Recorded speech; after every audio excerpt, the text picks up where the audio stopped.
What's up guys, it's your boy Jordan, back with another e-commerce video. And in this video, I'm going to talk about something that you're not going to hear your favorite guru or most of these Shopify YouTubers actually break down and talk about. When everybody wants to bring up dropshipping and Shopify, they mainly like to focus on the positive aspects of the business and how simple it is for it to build and all these type of things. But the reality of it is far from that, and that's kind of why I wanted to make this video, to give you guys a more truthful perspective about some of the negative aspects of building a dropshipping business. This is not to dish dropshipping. Dropshipping has been able to completely change my life, but if you're considering building a dropshipping business, it is absolutely crucial that you understand these topics that I'm about to cover in this video. I really wish a video like this existed before I got started so I could have a little bit of an understanding of what there is to expect when building a business like this.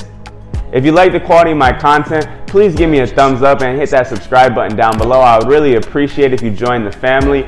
Also, if you're looking for various ways to grow your e-commerce business as well as network with other entrepreneurs, I have a free Facebook mastermind. The link to join that is in the description. But without further ado, let's get right into the video.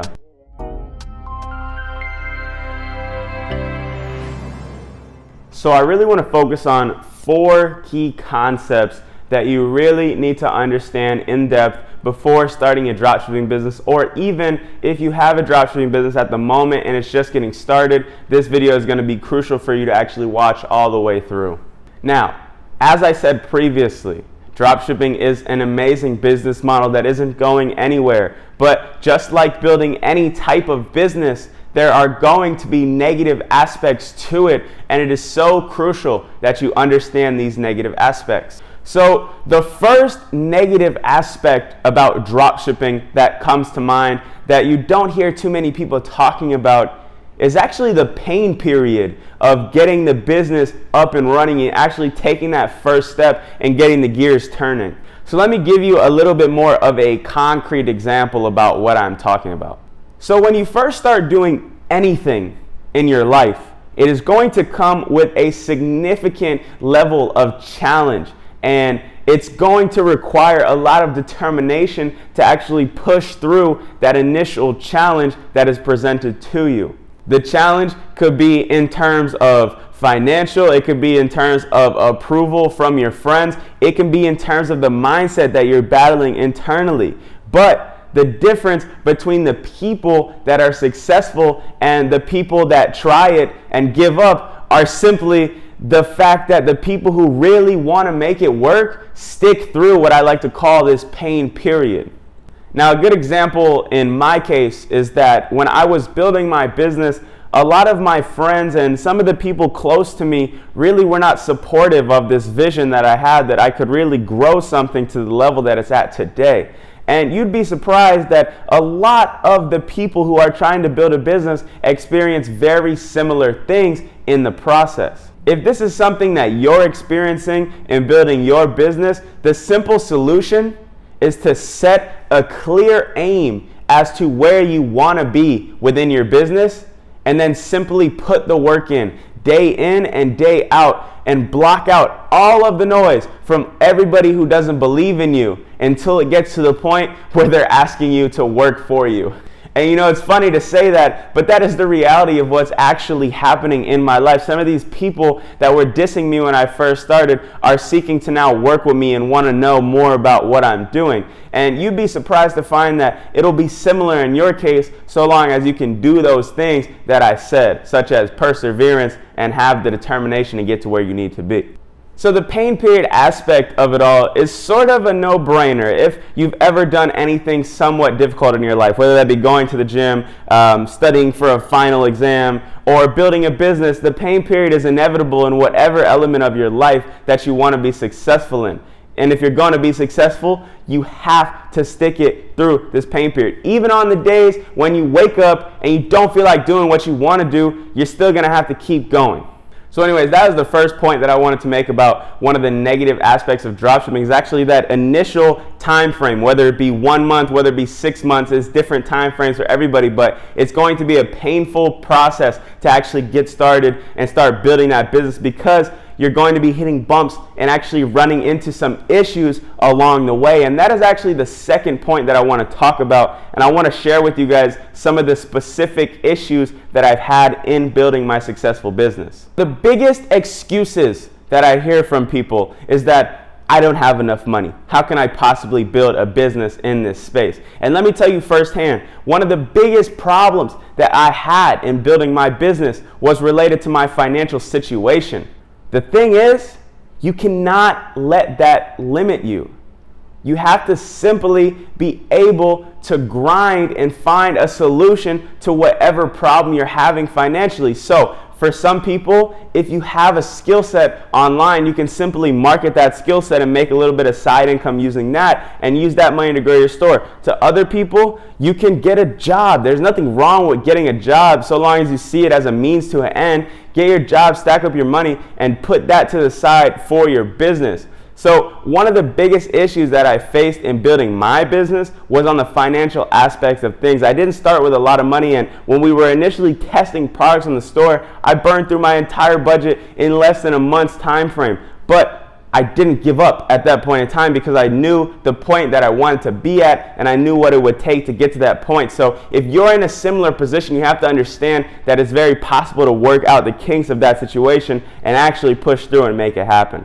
Financial issues aren't the end of it though. There are other issues that are going to come into play along the process of building your business. You could have issues with your supplier. You could have issues with your payment processor. You could have issues with your parents. You could have issues with anything in your life. And I want to make this as a broad point, and it's one of the crucial things to include, is that the process to building a business does not look like this, a steady upward climb. The process to building a business looks like this: up, down, all the way down, a little bit more up, all the way back down, a little bit up, up, up, back down, all the way back up. What I'm trying to say is that it's not a linear process. You're going to hit so many issues along building this business. But to loop back to what I said in the beginning, the difference between the broke people and the people who are actually successful in the things that they do is they stick through the tough periods that they're facing in their life because they know that that is necessary to get to where they need to be.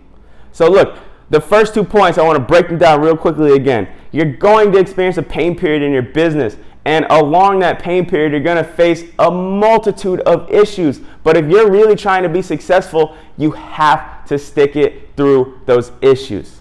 So those first 2 tips, or just concepts that I've shared with you, are really kind of general business advice. They could apply to any business model, but a lot of these YouTubers will talk about dropshipping like it is the holy grail or it's different from building any type of business, but this is so far from the truth. It's just like building anything else, and you need to have this mindset into it when you're actually getting started, or else you're going to feel defeated and crushed because it's not going the way you expected it, because you saw your favorite YouTuber go from $0 to $1,000 in 24 hours.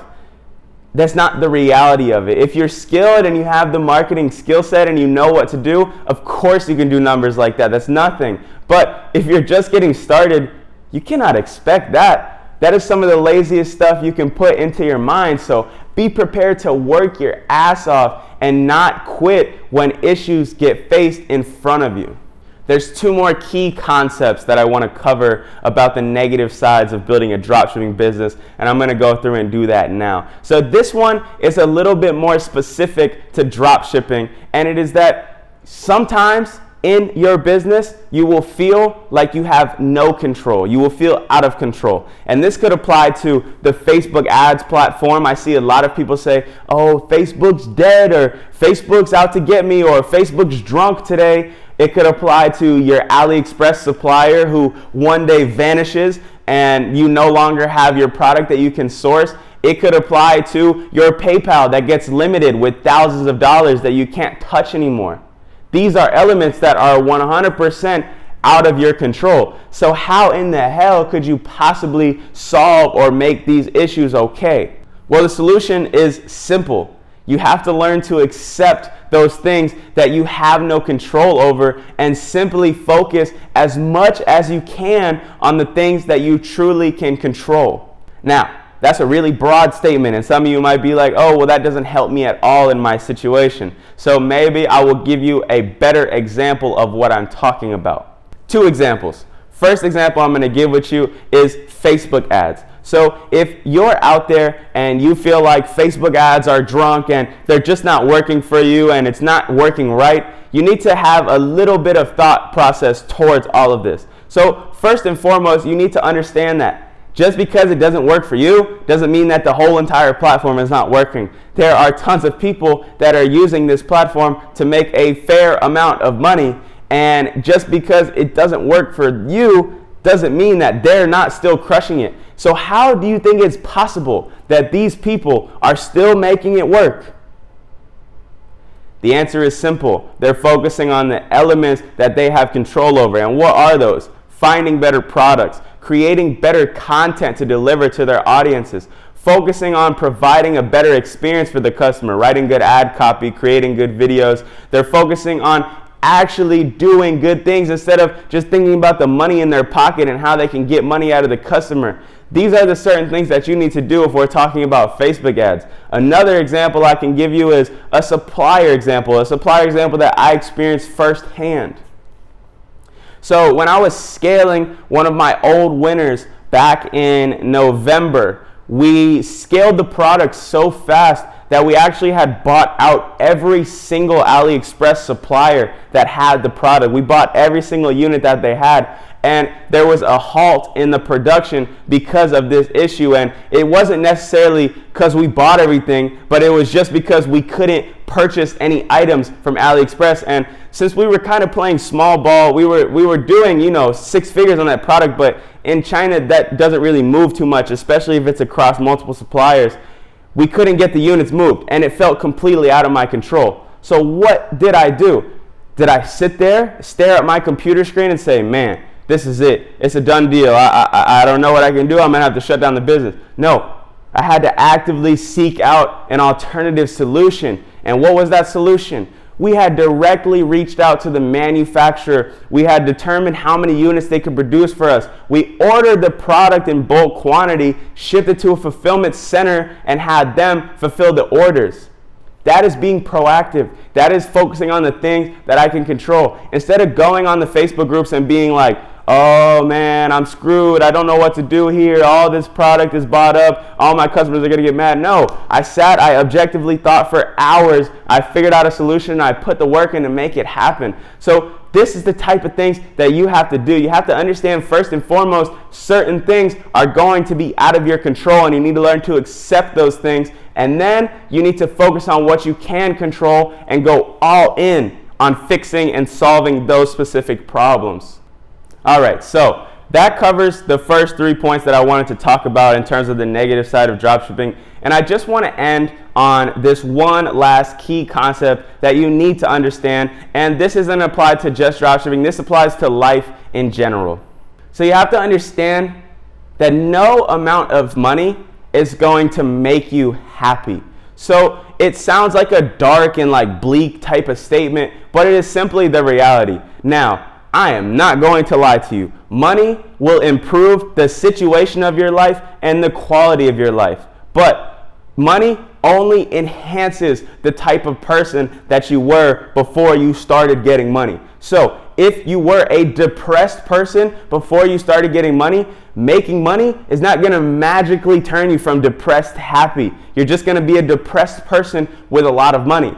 Same concept. If you're a really happy guy, money is simply going to elevate the situation of your life. It's not going to affect your mood in any type of way. You need to understand this as an entrepreneur, especially if you're somebody like myself who came from a lower income situation. To me, when I was broke, all I wanted was $500 a month profit. I thought that was going to change my whole entire life. I thought if I could make $500 a month, I'm going to be the happiest guy on the planet. And this was at a point in my life where I was very depressed and not happy at all. Thing is, when you make it to that $500 a month level, the first thing that comes to your mind is, how can we get to $1,000 a month? When you make it to $50,000 a month, the first thing on your mind is, how can we get to $100,000 a month? That never goes away. It's never like you hit a certain number and you unlock this special level of happiness. No, if you're an entrepreneur, you're going to constantly be wanting more and constantly be striving for growth. So You have to understand that you're building a business, yes, but don't look at this business as the thing that's going to turn you around and turn you into an extremely happy person. That is something that you have to work on internally and something that you have to accept yourself. I know a lot of people personally that do 6 figures a month, $1 million plus a year, that are depressed and sad as hell. And that comes down to them, not the number of dollars in their bank account. So that is one of the most crucial topics that I had to share with you guys. And my best advice to those people who are depressed and aren't that happy is simply focus on your end goal. Focus on the reason why you started this business in the first place. And if that is to put some more money in your pocket, then you need to look for another reason as well, because it's going to make the process significantly more fulfilling. And ultimately, when you achieve that better goal that you set out for yourself, whether it be being able to support your parents or being able to get your brother a car or little type of things, or being able to donate money to a charity, whatever it may be, when you hit that, instead of saying, oh, I got 6 figures in my bank account, it's going to feel significantly more fulfilling. Anyways, guys, that wraps up what I consider the negative sides of dropshipping. Now, I've been able to present solutions to a lot of these things, so maybe negative is a harsh word, but maybe let's say these are the realities of building a dropshipping business. There are certain things that you're not going to hear many people talk about, and I pretty much nailed them all in this video. It's going to be difficult. It's not going to be easy, and you are going to face a lot of issues along the way, but if you have a goal in your mind and you set your mind to strictly wanting to accomplish that goal, incredible things can happen. I hope you guys enjoyed this video. It's a little different from the videos that I typically make. I might be making more videos like this down the line about some of the negative sides of this business. I'll be able to share with you guys some more specific things that I faced. So maybe you guys can relate with me a little bit more. And actually, I might be able to help some people who are struggling with some of the issues that I faced in the past. So if you like the quality of this video, just give me a thumbs up and drop in the comments what your biggest struggle so far in building your business has been. I would love to hear it. I look at every single comment and I will reply to all the ones that I can. But that's all I have for this video. I'll see you guys in the next one. Peace.